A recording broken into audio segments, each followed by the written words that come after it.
kitalo, Owa Aromatic Entertainment afudde, maziga meerere, Kadaama agudde eddalu so nga te Kayima alabudde.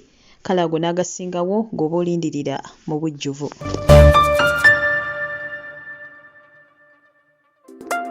Asuubire nti muli bulungi nate yonna gye musinziira okubeera ng'ate mumpuliriza. Amanya enzo Omumbejja Aisha Nassolo nyongera obbabuuzaako era ne mbasaba bambi musubscribinge ku channel eno. Wano eno ofunawo amawulire agagenda mu maaso mu ggwanga lyattu Uganda kwa celebrities baffe bonna aba wano ssaakate n'abo abali wabweru w'eggwanga. Mu nnaku ezimu tubeera wano nga twebulirira ku nsonga ezitali zimu. Kale ngenda kusaba kintu kimu, subscribe nga teekako akadde, like nga video eno n'oluvannyuma tweyongereyo.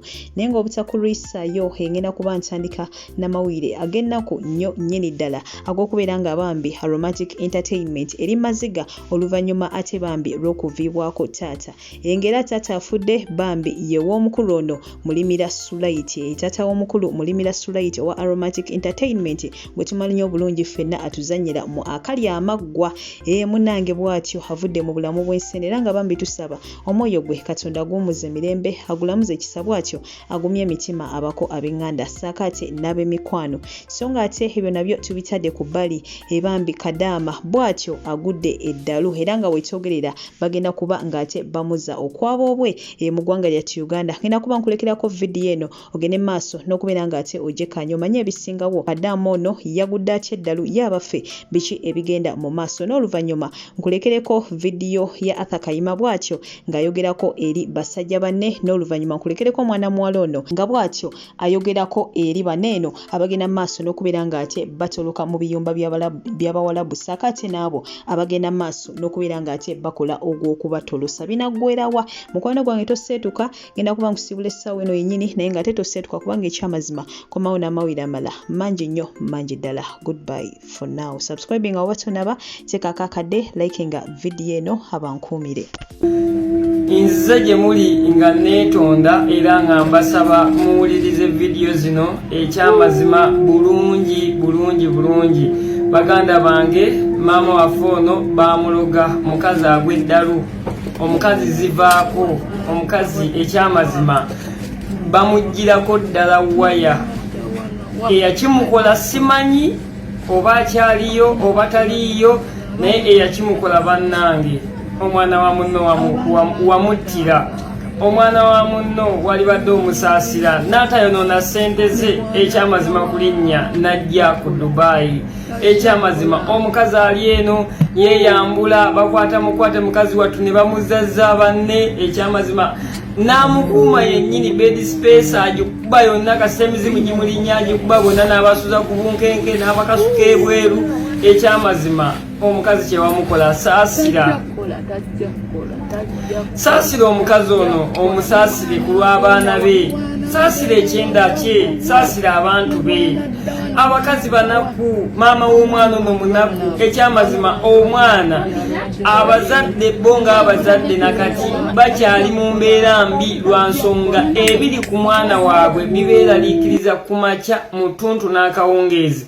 Naye nga tunuulira vidiyo z'omwana ono, omukazi agw'eddalu baamuleeta wano ku ddungu, emirimu ne gigaana olw'eddogole baamuloga. Mukazi wattu ne bamusuula ku kkubo, baalonda mulonde, eyamulonda n'abaako wamuteeka bambi, naye bwe gimulinnya emizimu bed space yonna agikuba. Musajja wattu ne bimusobera, nnyini kizimbe amukubira amasimu nti owaaye kikimulwana buli lunaku ku makya mu ttuntu n'akawungeezi, anoonya engeri gy'annyonnyolamu nti munnange naleeta omunnayuganda aliko emizimu. Musajja wattu bimusobedde, bimutabudde, omukazi bimutabudde, aliko ekizibu, neyamusenza naye bimusobedde, n'abapangisa be bibasobedde. Ekyamazima nze naawe njagala tuveeyo tuyambagane. Omukyalo ono Mukama Katonda atuyamba nti afunamu obudde n'atereera, kubanga naye njogera naye eddakiika zino.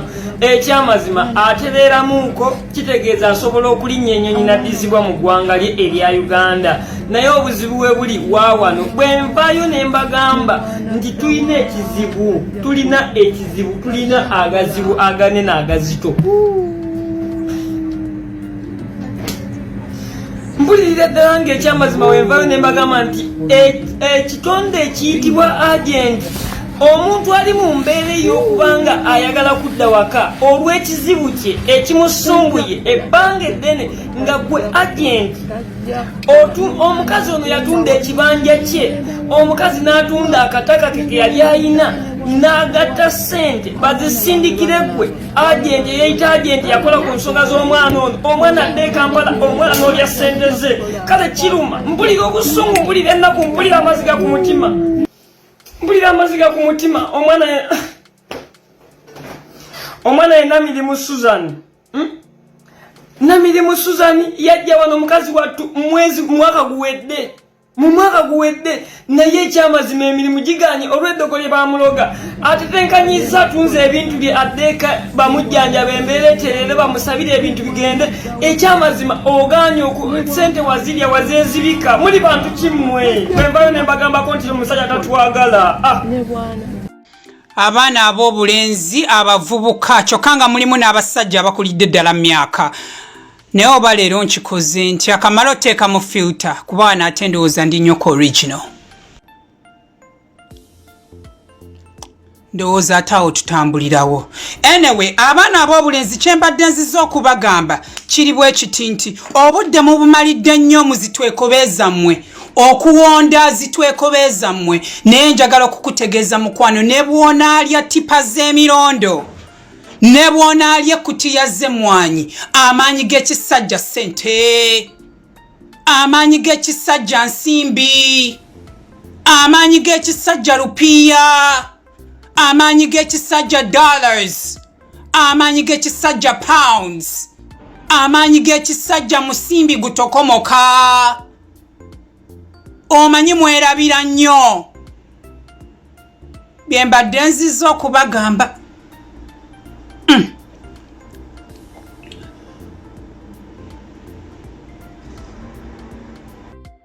ka video kano oba akatambi kano kagenda kuba kampi nnyo naye nga kalimu amakulu mangi nnyo era gwe akalabye oba akategedde kategeeze munno mu bwangu ddala oluvannyuma lw'abaana Bannayuganda okozesa emigemawala nga tuloopa ensonga ze tuyitamu eno gye tukolera gavumenti etwanukudde bweti ebimu ku biyisiddwa omwana yenna eyatoloka gana amateeka ge basoose okubateekako omwana eyatoloka okuva mu contract ya mukama we naawe atolosa abaana okuva mu biyumba gye bakolera gana amateeka amakakali gali kummwe essaawa ey'olwaleero era nga gw'abadde asuubira okuteroka sooka omanye bineeno ebyakagwawo ku ssaawa eno olyoka okusalawo okutuufu wabula nga naawe ali mu mitambo gy'okuba nga otolosa Abannayuganda banno ng'obasuubiza ebintu ntu sooka omanye bino gavumenti eya Saudi Arabia eyisiza etteeka lino ng'eyita mu kitebe ekikulu ekinene ekya embassy mu ggwanga lya Saudi embassy eya Uganda etudde mu ggwanga lya Saudi Arabia mu kibuga kya Riyadh nga bagamba nti omwana yenna eyatoloka okuva mu contract ya mukama we eyatoloka okuva mu contract ya company eggwanga lino terikyakumanyi era terikyakulinako buyinza era ne bagamba nti omwana yenna eyava mu contract era eyatoloka okuva mu nyumba ya mukama we yo total criminal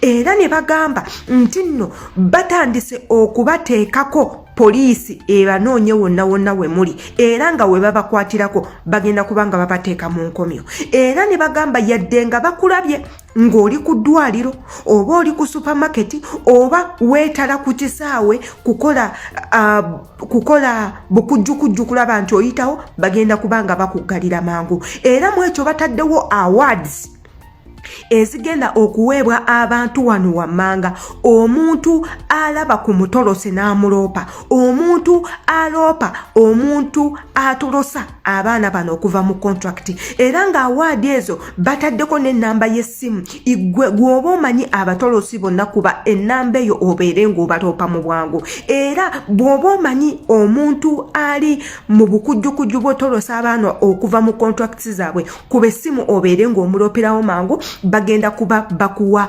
awaadiyo ey'okukola omulimu guno kino kitegeeza ki baganda bange mubeere very careful. Mubeere very careful.